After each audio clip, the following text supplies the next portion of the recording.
ওল সেদ্ধ কে কে পছন্দ করো না বলো তো বন্ধুরা? একদম ওল সেদ্ধ পছন্দ করে না এরকম মানুষ খুব কমই পাওয়া যায়। খেতে এত ভালো লাগে, কেউ অপছন্দ করে থাকতেই পারবে না ওল সেদ্ধ। আজ চলে এসেছি তোমাদের সামনে এই ওল সেদ্ধটাকে আরও কীভাবে অতুলনীয় করতে পারো তোমরা সেই রেসিপিটা নিয়ে বন্ধুরা।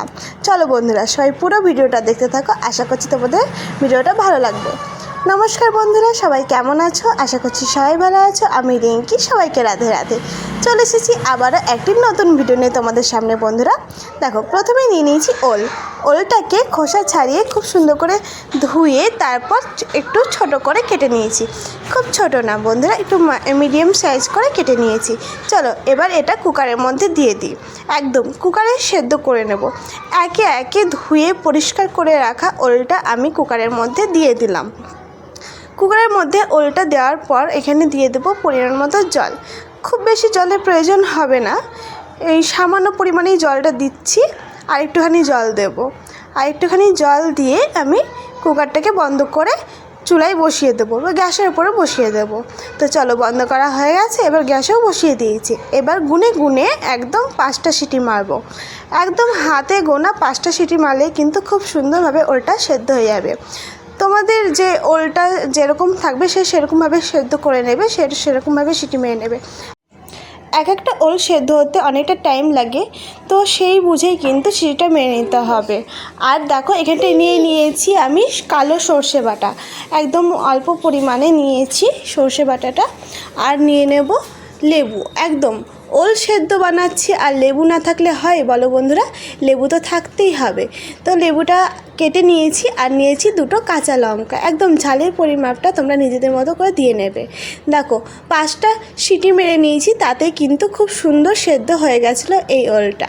এক একটা ওল সত্যিই অনেকটা টাইম লাগে, কিন্তু এই ওলটা খুব তাড়াতাড়ি সেদ্ধ হয়ে গেছে 5টা সিটিতেই। তো চলো, ওলটাকে আগে একটু ডলে নিই ভালো করে। ওলটাকে বেশ ভালো করে ডলে নিচ্ছি আগে আমি। বেশ গরম আছে, তো তোমরা ঠান্ডা করেই করো। তো একটু গরম অবস্থাতেই আমি কিন্তু মেখে নিয়েছি। খুব ঠান্ডা হয়ে গেলে আবার শক্ত হয়ে যাবে। বেশি ঠান্ডা করেও করো না বন্ধুরা, নইলে আবার ওলটা শক্ত হয়ে যায়। তো একটু গরম গরম অবস্থাতেই আমি হালকা ডলে নিচ্ছি আগে। খুব সুন্দরভাবে ডলা হয়ে গেছে। এবার দিয়ে দিচ্ছি স্বাদ মতো লবণ।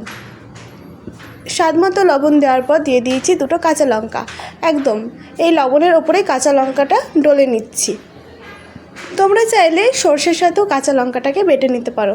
আমার বাড়িতে যেহেতু ছোটো বাচ্চা আছে, সেও খাবে, সেই জন্য আমি লঙ্কাটাকে ডলে দিয়েছি। আর দিয়ে দিলাম বেটে রাখা সর্ষেটা।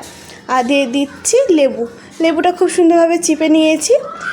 তো 1 পিস লেবুতেই হয়ে গেছে, মানে 1 চিল লেবুতে। আর লেবু দিতে লাগেনি। আর দিয়ে দিয়েছি বেশ অনেকটা পরিমাণে সর্ষের তেল। ব্যাস, খুব সুন্দর করে এবার মেখে নিতে হবে। এবার নিজের হাতের জাদুটা এবার এই ওল সেদ্ধর মধ্যে দিয়ে দিতে হবে। ব্যাস, তাহলেই কিন্তু কমপ্লিট হয়ে যাবে আমাদের ওল মাখা। দারুণ স্বাদের বন্ধুরা, সত্যি এই ওল সেদ্ধ থাকলে এই দিয়ে কিন্তু 1 থালা ভাত এমনিই ফিনিশ হয়ে যাবে, আর অন্য কোনো সবজির প্রয়োজনই পড়বে না। তো ওল মাখা তো একদম কমপ্লিট হয়ে গেছে বন্ধুরা। তো আজকের ভিডিওটা এই পর্যন্তই। সবাইকে অসংখ্য ধন্যবাদ এতক্ষণ ধরে আমার ভিডিওটা দেখার জন্য। সবাই খুব ভালো থেকো, সুস্থ থেকো। আবারও দেখা হবে অন্য কোনো ভিডিওতে বন্ধুরা। আর হ্যাঁ, আমার ভিডিওটা যদি ভালো লাগে তোমাদের একটা লাইক, কমেন্ট, শেয়ার করতে ভুলবে না বন্ধুরা। তোমাদের সুন্দর সুন্দর কমেন্টগুলো না আমাকে আরও নতুন নতুন ভিডিও নিয়ে আসতে সাহায্য করে, আমার মনে আরও প্রেরণা জাগায়। ওকে বাই, টাটা বন্ধুরা।